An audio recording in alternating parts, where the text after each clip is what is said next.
Health officials are urging Americans to stay vigilant when it comes to COVID-19 precautions as millions of Americans celebrate the unofficial end of summer.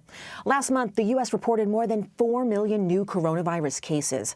Our Skyler Henry has more on the response from Washington. Americans filled the bleachers and got in the last beach visits of the summer as the nation celebrated the Labor Day weekend. But hospitals were also crowded. And people are like, yeah, it's all open, it's all free, and it's devastating to me. The CDC says the U.S. is now averaging more than 150,000 new COVID cases a day.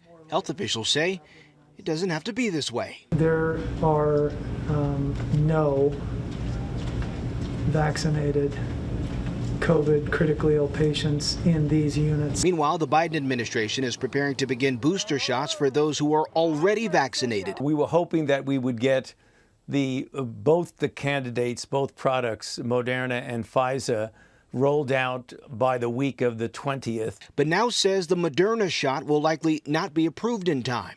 Administration officials say they won't rush the process to approve vaccines for children under 12, even as millions of kids will be returning to the classroom after Labor Day.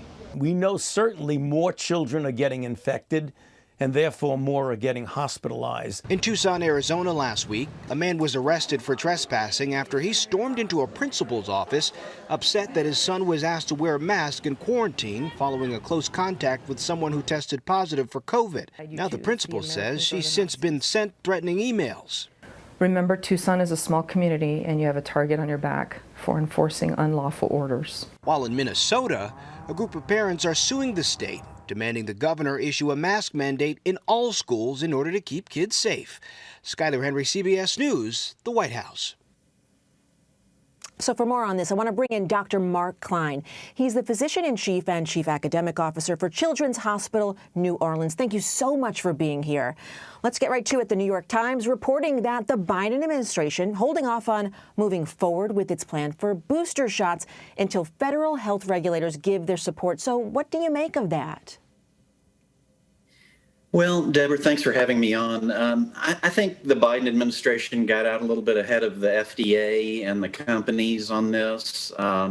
It looks like the Pfizer booster recommendation will be available and meet the deadline of September 20th, but Moderna may be a couple of weeks behind. We want to get this right. We're really going to have one opportunity to figure out exactly what the best way of sequencing these shots is. And so, let the FDA take a hard look at the data and make its recommendation, and we'll go from there. And lots of people, of course, looking to the FDA for their advice as well. Let's talk about child COVID-19 cases. They are up for the week ending August 26th. They're accounting for more than 22% of reported weekly cases. And according to the American Academy of Pediatrics, that's a lot. So what are you seeing at your own hospital when it comes to kids and COVID-19? Well, we've been hit hard for the past 6 or 7 weeks now, and I think the two things that have surprised me most are the velocity with which this new Delta variant of COVID hit. We literally had only 1 or 2 children in the hospital with COVID at the beginning of 1 week, and then at the end of that week, we had 20 children in the hospital.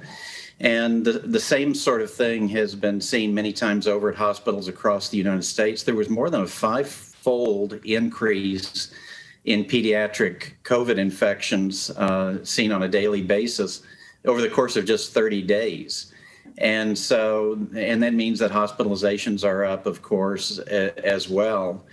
And then the other surprising thing has been how heavily this virus is affecting very young children under the age of 4. And that certainly is true at our hospital. There are days when a majority of the children we have in the hospital with COVID are actually under 2 years of age. So these are very young children that are not yet eligible for vaccination. We talk about the numbers, but when you see those faces, I can't even imagine how tough that must be for you guys. So how serious are these infections becoming? What do we need to do to keep kids safe? Well, a lot of them are very serious. Now, the good news is that most children recover uneventfully after a case of COVID, but some are hospitalized, some require mechanical ventilation, and some die. Deaths have been infrequent so far, thankfully, but they definitely do occur. And we know very little about the long-term effects of COVID in children. For example, the brain fog that has been described in adults as part of this long haul or long COVID syndrome, we do see that in children after COVID. It may occur somewhat less frequently than in adults, but how will it manifest in a young child with a growing brain? So that's an open question, and I think an important one as we go forward is what exactly are the long-term consequences of these infections for children? In terms of protecting them, really it's the tried and true methods. It's the mitigation measures that we've had in place for more than a year now. Masking is very important, particularly in the schools. Masks are safe. Masks do work to prevent transmission of COVID. Distancing is important. And of course, vaccination for children and adolescents over 12 years of age and for adults. If we can surround those young children with vaccinated adults, we can go a long way towards reducing their risk of becoming infected. Absolutely. And speaking of vaccines, we're thinking about these vaccines and children. It seems like it's taking quite a bit for them to be approved for children. Why is it taking so long? Yeah, the short answer is I really don't know. I'm growing more impatient by the day. I know that the regulators are trying to do the best job they can to ensure that the vaccines are safe for children. But it does make me want to ask, why are we almost a year now after the release of vaccines for adults?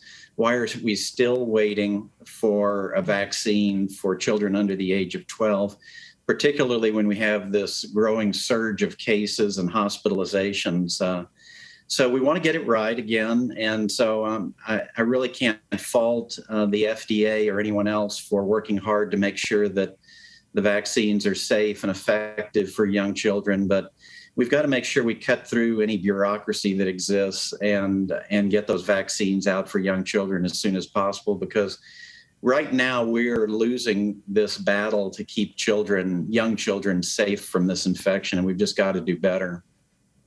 Well, Dr. Mark Kline, we really thank you, not just for being here, but for everything you do and everyone you work with. Thank you so much.